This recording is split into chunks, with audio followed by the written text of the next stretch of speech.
ইমান ৰাতি ক'ত যোৱা? এইফালে গ'লে পাব পুৰণা মন্দিৰ। এমি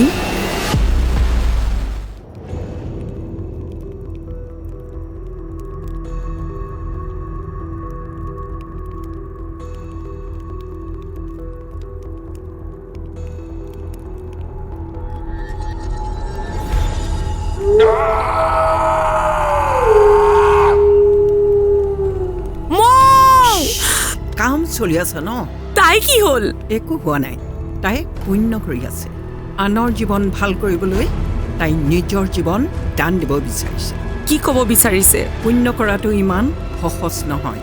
কিছুমান পাপ কৰিলেহে পুণ্য পোৱা যায়। এয়া মোৰ নাতি পাহি।